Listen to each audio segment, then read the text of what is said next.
one of the things I strongly emphasize in my coaching program is I never just teach my athletes to perform. I teach them to teach. Okay, if you look at all of my students, every single one of my senior students is not only an outstanding athlete, they're an outstanding teacher. Again, this is something you were a big influence on me. For those of you who don't know, Hodger is not only the greatest jiu-jitsu player of his generation, he's also one of the greatest teachers of his generation. I don't know if you've ever been to a Hodger Gracie seminar or been to a school or seen his online course program. Hodger is one of the greatest teachers I've ever seen. He has a very subtle, understated teaching style, but one of the absolute best I've seen in my entire career. That was another sense in which Hodger influenced me. Whenever I go to teach my students, I teach them to teach, because nothing improves your understanding of the sport of jiu-jitsu better than teaching it to other people. That was one of my lessons as a young purple belt when Henzo came to me all those years ago and said, "John, you got to start teaching classes." I was a part-time amateur in the sport. I wasn't even taking the sport that seriously.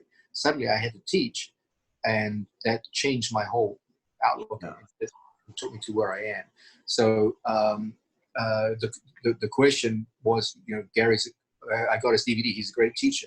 That applies to all of my students. And I've always noticed that the people who are the most technically adept in the sport are those who teach the most. Hodger was a great teacher. My students are great teachers. And so I strongly emphasize the idea of when I coach my students, I coach them to teach other people, knowing that this will make them better in the long run. Long-term development is often fostered by good teaching skills. You know, Hodger, it's a weird thing about our sport that the best athletes are also expected to be coaches. Like if you look at other sports, no one does that. Like if you look at the best soccer players like Ronaldo, no one expects Ronaldo to open up a soccer school and start teaching students. You know, Mike Tyson, the best boxer of the 1980s, you don't see Mike Tyson open up a boxing school and have to teach and then go out on the weekends and fight. It's a strange thing about jiu-jitsu that the best athletes are expected to also teach as well. Part of that is practical because there's not too much money in jiu-jitsu. And so the athletes have to teach in order to make money.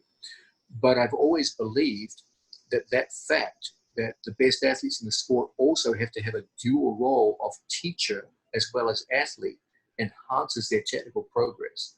And much of what I see observing as a coach is that the most technical and technically fluent athletes in the sport are invariably the best teachers.